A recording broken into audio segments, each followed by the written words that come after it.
Hello guys and welcome to another analysis. This time I will talk about Furious 7. Let's get into it. Furious 7 was released on April 3rd, 2015 in 4004 cinemas and ran a total of 114 days until the last performance on July 24th, 2015. The film was produced by Universal with a budget of $190 million and received an PG-13 rating. It started its run with an opening weekend of $147.81 million and finished its box office performance with roughly $353 million in the USA and Canada. In addition to that, Furious 7 earned $1.163 billion in overseas markets for a final worldwide total of $1.516 billion. What a success story the Fast and Furious franchise is.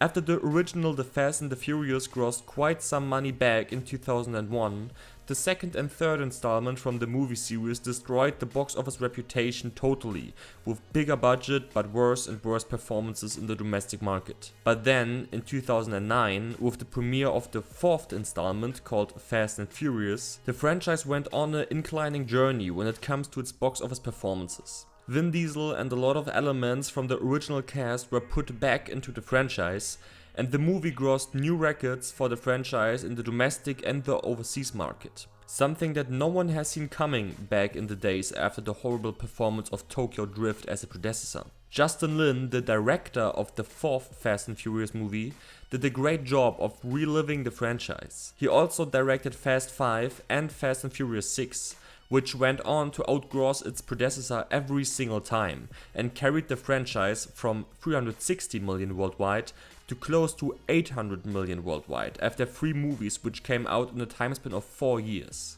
The funny thing is, with every installment there were always lots of people who said that the gross of the predecessor will not be topped, but the franchise proved them wrong every single time. There are some movies like Civil War where it's just a given fact before the movie even premieres that it will outgross its predecessor. In the Fast and Furious franchise, this was never the situation. I think all of you are aware of the fact that the very sad thing happened before the release of the 7th installment, Furious 7. Paul Walker died in a car accident in late 2013, what pushed the release of Furious 7 1 year back to 2015. Now the question: how much of an effect can the death of Paul Walker and the with that grown attention worldwide has at the box office performance of the movie? The simple answer is, the effect was huge. The 147 million opening weekend outgrossed the previous franchise record from Fast and Furious 6 by more than 51% and set the journey straight to a final worldwide gross of more than $1 billion.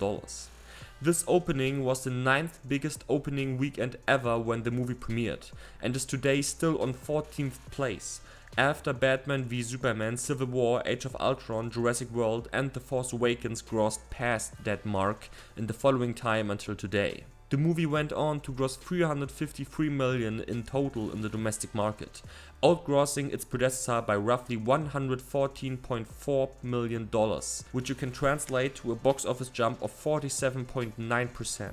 The second biggest percentage jump ever for the franchise, just behind the jump from Tokyo Drift to Fast and Furious. But all of those great numbers are just not as impressive when you look at the enormous, incredible run of Furious 7 overseas. The $1.163 billion the movie grossed overseas is the 3rd biggest overseas gross of all time, just behind Avatar and Titanic, and it outgrossed the overseas record from the franchise by an unbelievable 111%.